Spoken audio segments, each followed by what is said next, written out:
how a team of concerned Vermonters and UVM researchers came together to save thousands of lives. We're talking, of course, about the lives of frogs, toads, and salamanders.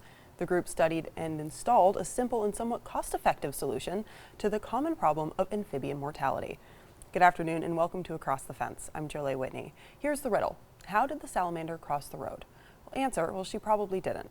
Every spring, thousands of amphibians creep and crawl from their underground hidey holes to make the all-important trek to aquatic habitats to breed, only to be killed by passing vehicles. Today, we're looking at a project to install an amphibian underpass to make it safer for these critters to cross the road. Joining me to talk Animal Crossing and amphibian safety is Brittany Mosier, an ecologist and professor in UVM's Rubenstein School of Environment and Natural Resources. She's a senior author on a study appearing online in the Journal for Natural Conservation in print in August. And Steve Perrin is a retired wildlife biologist and a co-author of the study, as well as a resident of Moncton, where much of this work took place. Welcome. Thank you. We're happy to have both of you in. And Steve, you've been working on this project and others like it for a really long time. So how did it get started? A very long time. Well, it goes back to the 1990s. A friend of mine was driving the road and noticed amphibians in the road. Most people wouldn't notice. I mean, they're small, 4 to 6 inches, 7 inches would be a big one, 8. And so Jim Andrews, who many people may know as the person who runs the Vermont Reptile and Amphibian Atlas, tells me about this, and I go out, I start finding salamanders, and because I'm kind of compulsive, I start going out every rainy night in the spring. And I start monitoring this site, and pretty soon 10, 12 years go by and I have all this information, and I'm on the Town Conservation Commission, and somebody gets the bright idea, oh, we should build tunnels that pass the animals under the road, which was a great idea, and it was like a second job once we got going, fundraising and actually building the things. And it really helped having all this information. We wouldn't have got some of the grants that we got. And from there, we fast forward, and I'm working with UVM, Brittany, and Matthew, we look at the data and have some pretty interesting findings. That's great. And Brittany, tell us a little how you got involved. Yeah, I came to UVM in 2019, and Steve is one of the folks that I met early on and learned about all the great work he was doing. And then within a couple of years, we had a new student start who was looking for a research project to contribute to.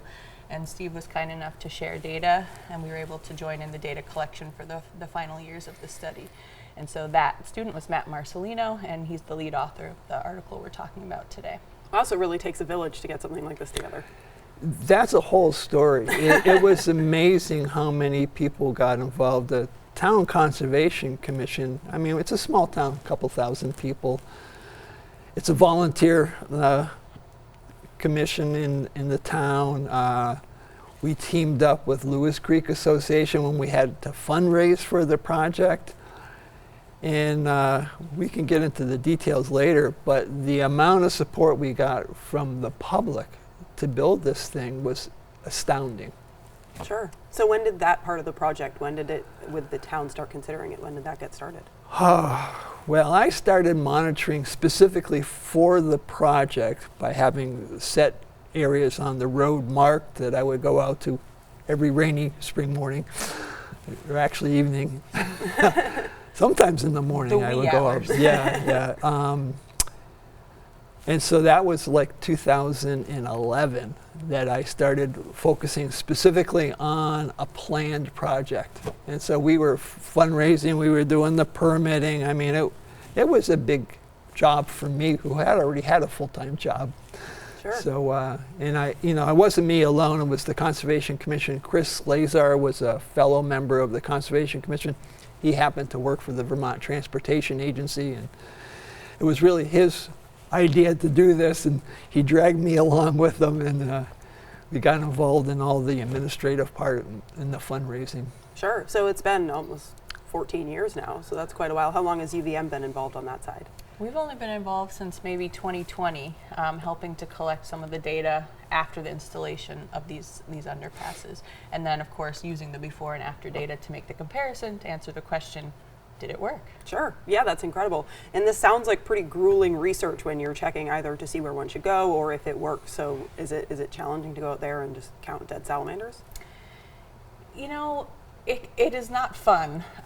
It is not fun work to be counting dead amphibians on the road, but I think the fact that we knew we were collecting data that would hopefully contribute to a story about a highly effective mitigation process was something we would keep in the back of our minds. And that's what we found. So the underpass was highly effective, reduced mortality by something like 80 to 90%. That's incredible. And so every little dead guy that we counted, at least it's something that's now published that other folks can learn from, and that hopefully will perhaps provide motivation or justification when other towns are considering these sorts of structures. Sure. And Steve, were you motivated by the same solution, hopefully?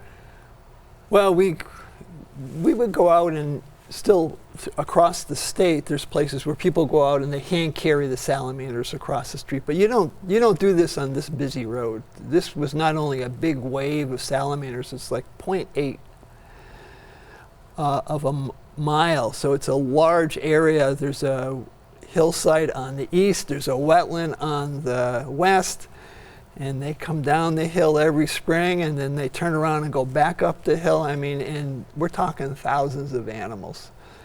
And the traffic is scary. I mean, one of my concerns was I would have volunteers helping me count. And some of them wanted to get that last spotted salamander before the truck came wheeling through, and I'd have to drag people off the road sometimes. It was scary. There are places where you can go in the spring that are safer. You have family events, children come out, and luckily there's some roads where salamanders are doing the same thing, but they don't have the tremendous traffic volume. Yeah, absolutely. We want to be clear, drivers aren't really being callous on the roads, so it's usually because there's a large number of them and the conditions are right. So how many are usually crossing and what conditions make for, you said a rainy spring morning or evening, so what conditions are perfect? A rainy spring evening, sometime in late March, as early as late March through maybe early May. Once the snow has melted, thinking about maybe 40s and rain. And I think what's incredible is that, you know, the entire population of these species we're talking about in a particular area are all passing through something like a 1 mile stretch of road. Mm-hmm. So they're moving from their upland habitat where they've spent the winter to the places where they're breeding, and it's many species, as Steve mentioned. So this is essentially a pinch point of death, unfortunately, when we're talking about high traffic volumes. Sure. And is this not Darwinism at work? What's the motivation to focus on survival here? Well, there are actually unfortunate records of species, common species like the eastern newt, and people may be familiar with the bright orange red F, which is the, in this case, the young newts. There's places in Rhode Island where you don't find them anymore, and yet they're a super abundant species. So there's only so much road traffic that you can put on a road with animals that cross the road before you take them out. And unfortunately, it can have a population level effect. So I'm hoping it's not Darwinism. I hope we do enough interventions and there's enough places where there aren't cars separating the animals from their breeding habitat. But it could happen. Sure. It could happen. We could lose populations. Yeah, and just to compare this with something like deer vehicle collisions, which Vermonters are also familiar with, it's a pretty different scenario, right? Where with deer vehicle collisions, we think about the cost to human lives and to human vehicles, but we're not really worried about losing deer. This is the reverse, right? Most drivers aren't going to notice an amphibian on the road. We're not worried about human lives or vehicle costs, but we are running the risk of potentially driving these populations to extinction if we don't intervene. Sure, so a different way to think of animal crossings there. Yeah. And it sounds like this is something that kind of comes with some community support. So what was it involved, the community involvement in this project? Well, I just love hearing the story of the genesis of this going back to the 1990s and someone noticing, gosh, it seems like this is an important stretch of road where amphibians are crossing. And then I can't give Steve and the Moncton Conservation Commission and Lewis Creek Association enough credit for designing the study from the start. Before the road crossing was actually installed, like Steve said, they had identified certain transects. They revisited those transects throughout time. It's just unfortunate that often when these types of mitigations are put in, there's no data from before the installation.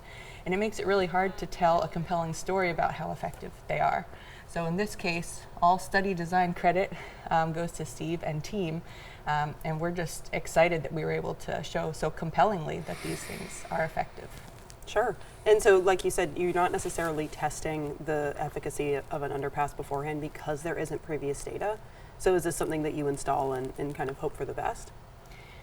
I think there are some design considerations that go into it. We had a control area, so there was a stretch of the road that was monitored before and after that had no crossing structures whatsoever. And the crossing structures were these large box culverts that I can go through, because we made it big enough to cross animals as big as bobcats, because we knew bobcats were getting whacked on this road also. And then cameras got installed by Chris Slazar, and lo and behold, even black bears were using it. So we're helping the whole suite of animals out there. Sure, an animal highway, if you will. Yeah, but we did have information on sections of road that had no intervention before and after. So that was our really the comparison that was important for this study. Yeah, and we're hoping our study contributes a little more to the design side, because we did find that a few of our amphibians who are really avid climbers can actually get up and are still being hit on the road. So instead of walking through the underpass, things like spring peepers, a tree frog species, are actually climbing up and over. And so in other places, we might consider modifications that include a little overhang or something that would sort of encourage them to move under rather than to sort of Spider-Man crawl over the top. Absolutely, and we're almost out of time, but quickly I want to ask what any additional cost is to something like this. Obviously it has a huge benefit to animals, but tell me a little bit about what it costs for a town or someone to put this in. Well, our town spent almost $350,000. Amazingly, $100,000 came from private donations. That's how much support we had, but we were getting federal grants and private grants. We raised quite a lot of money. It would cost more now. Everything, can try to do anything with cement right now, and it's expensive. But if you're building a road, or there's another road project to resurface or something, if you could wrap it into an existing project, then Sure. it would be much more cost effective. And I've talked to people about, well, Chris Slazar, my contact at the Vermont Transportation Agency, and that's what he focuses on, is like, if we can do this while there's already a project in place, then you're not paying for the flaggers and getting all the equipment and stuff. It's already happening. So. All right, absolutely. And unfortunately we're out of time, but thank you so much for joining us today. Thank you. Thanks We're for happy to have having you. us. And my thanks to the crew behind the scenes here at WCAX who make our program possible and always provide safe passage. I'm Jolie Whitney. This is Across the Fence. Have a good one.